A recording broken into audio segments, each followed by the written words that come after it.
Hello, this is my review, well, small review in comparison between the GLD and the XRX. So, this is my GLD running a adjustable chassis. And this is my XRX also running an adjustable chassis. Right, so what do I think to both of these cars? Well, the XRX, as you know from my other videos, I have had quite a few ups and downs with it. It took me a lot of dialing in to get it to drift, and I've finally come out with a configuration for it now to get it to work properly. So what I've had to do with mine is I've actually took the top plate off, put all the electrics down low, and I run the battery parallel across here now, and that seems to make it a lot better, getting the weight a lot lower. But yeah, I like the car, don't get me wrong, I do like the car, but now I've got the GLD and I've been using that as well, I think I prefer the GLD. I really do. Right out of the box, it was, but it just drifted. It was really good. I've bought this adjustable chassis for it, which I haven't quite used. I haven't used it yet as such. Like adjusting it for different shafts and stuff, it's still set up at a 94mm wheelbase, is what it was when I got it.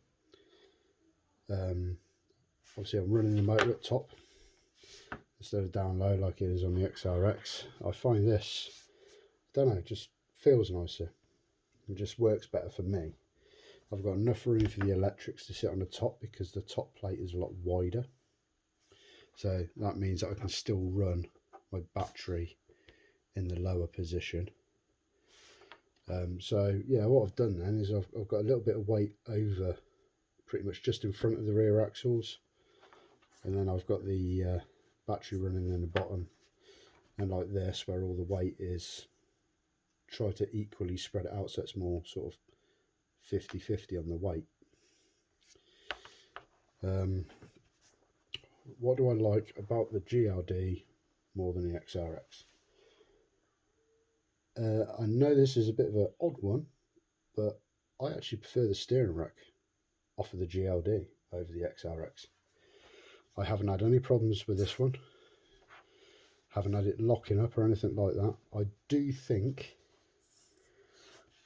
that the arms are way too narrow, too thin. Oh, you look how thin the arms are on the GLD, and compare it to the thickness of the arms on the XRX. Quite a bit of chunk difference there. Now, if I could put those arms on this car, to be honest, I don't really see a reason why I couldn't do it. I might just have to cut off these extensions on this.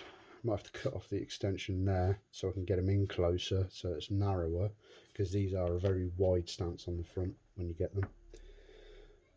This one, I've had nothing but problems with the steering rack.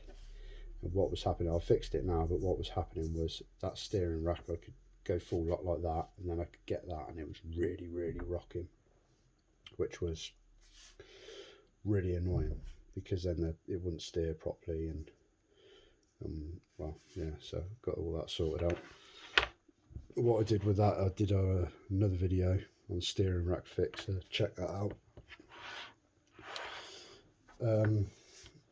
Obviously I've got the adjuster plate. I did get the extras. I've got the adjuster plate on the top of this one, sorry, the alley adjuster plate, which makes a bit of difference. I've also got the upgraded shocks, so they're adjustable instead of using the clips, which I find better. What else have I got on here that's upgraded? I've got rear knuckles. I don't know if you see them. I've got the alloy rear knuckles in there as well. That's upgraded. So really, when I built this, I built it with the upgrades on it, so I couldn't tell you 100% what it was like before it had the upgrades on. But these upgrades, they weren't expensive. I find the upgrades for the XRX more expensive. And weight-wise, I'd say the XRX is heavier. Definitely heavier. Still carbon chassis on both of them, and yet the XRX is heavier. Same electrics really. Got my receiver in there. My receiver is decased on this one. Problem is you got the alloy covered ESC on here, which is the identical ESC to this. It's just in an alloy case. I don't know why they've done that. I am using the version 3 of the gyros on both of them because you can adjust the endpoints on them a lot easier. I'm sure Beaver's Hobby, sorry, did a bit of a video on how to do that because the instructions are quite confusing, which could be very handy. Thank you for that. What else would I say overall? This one, with quite a bit of work, quite a bit of tweaking for me, worked well. But like I said, it was a lot of work and it was a lot of stress, headaches. This one could drift it straight out of the box. Build was brilliant. I was missing actually out of this one. When I got the XRX, everything was in the box. Everything. Loads of spare parts for it as well, like spare shims and screws. And I got loads of spare shims and screws with the GLD as well, but it didn't actually come with the drive shafts. So I don't know if you can see in there. You can see they're just blue. So I've actually got the Kyosho hardened alloy shafts in there, which seem to fit really well. So I just use them. And it was missing all the screws, all the little screws for, you can get the, it comes with those fake brake discs, which I'm not bothered about not having, to be honest. But it was missing all the tiny screws to screw them to the hubs, which was kind of annoying. So yeah, I was missing a couple of things, but nothing I couldn't get over with what I got here. So overall, if I was going to pick one or the other, I'm afraid to say I'd have to go for the GRD.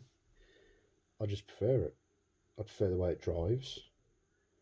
It's a bit lighter. Yeah, I just definitely, I'd go for the GLD if I was going to buy one.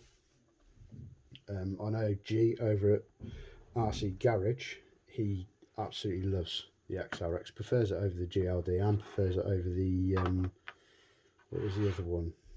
The version, I can't remember, DRZ version 2, prefers it over that. He seems to have his dialed in, working really, really well. I don't know if it's something I'm doing with it that's causing it not to work as well, but yeah, I prefer the build quality, and I just prefer the GLD, I really do. Yeah, so if I was going to buy another one, which would I buy? GLD.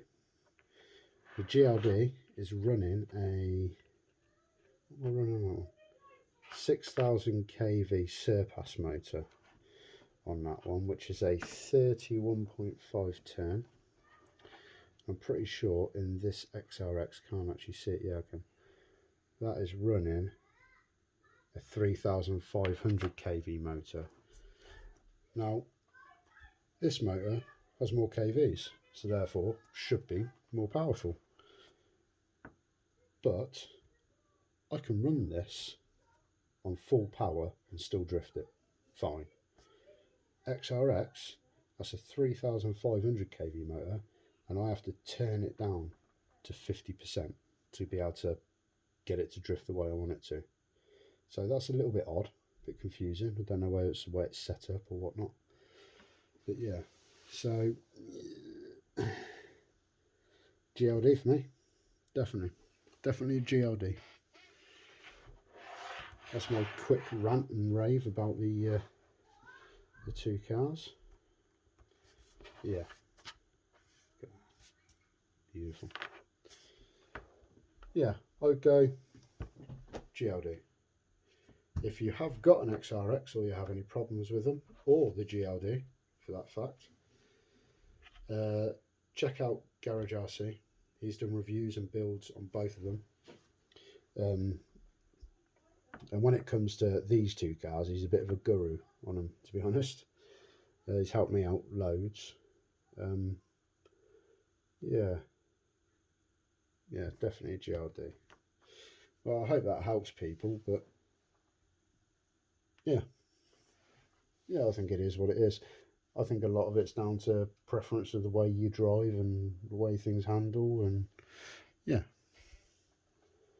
each to their own, I say. But for me, GLD. All right, peace.